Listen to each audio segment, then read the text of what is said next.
गुजरात विधानसभा के मुख्य दंडक एवं डांग के विधायक विजय भाई पटेल के हाथों आहवा एसटी डिपो में 6 नई एसटी बसों का लोकार्पण किया गया। इस अवसर पर जिला भाजपा अध्यक्ष राजू भाई गामित, आहवा ग्राम पंचायत के सरपंच हरिराम सावंत, एसटी विभाग के अधिकारी एवं कार्यकर्ता उपस्थित रहे। ग्रामीण और दुर्गम क्षेत्रों के यात्रियों को बेहतर परिवहन सुविधा उपलब्ध कराने के उद्देश्य से इन नई बसों की शुरुआत की गई है।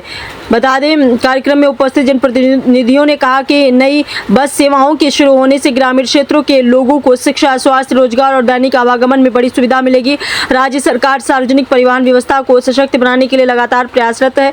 लोकार्पण के बाद स्थानीय लोगों ने नई बस सेवाओं का स्वागत करते हुए राज्य सरकार और एसटी विभाग का आभार व्यक्त किया है। इन बसों के संचालन से डांग जिले के अनेक गाँव के यात्रियों को सीधा लाभ मिलेगा और सार्वजनिक परिवहन व्यवस्था पहले से अधिक सुलभ और सुविधाजनक बनेगी। डांग से खास रिपोर्टर दीपक पटेल के साथ।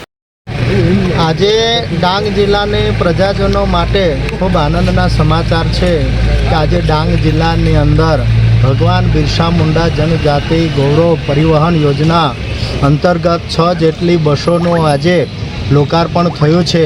આ પ્રસંગે આ જે બસો છે લગભગ જે અંતરિયાળ વિસ્તારની અંદર લોકોને ખૂબ ઉપયોગી બનવાની છે। સાથે સાથે જે વિદ્યાર્થીઓ છે, ખાસ કરીને વિદ્યાર્થીઓ માટે આ રૂટોનું આયોજન કરવામાં આવેલ છે કે જે વિદ્યાર્થીઓ અપડાઉન કરે છે એમને કોઈપણ જાતની તકલીફ ના થાય એના માટે દરેક રૂટને આવરી લઈને આજે ડાંગ જિલ્લાની અંદર અમે ડાંગ જિલ્લા પંચાયતના પ્રમુખ શ્રી રાજેશભાઈ ગામિત સાહેબ, જનપ્રતિનિધિઓ અને બધા આગેવાનો અને સ્ટાફ સાથે આજે 6 જેટલી અત્યાધુનિક બસોનું આજે લોકાર્પણ થયું છે।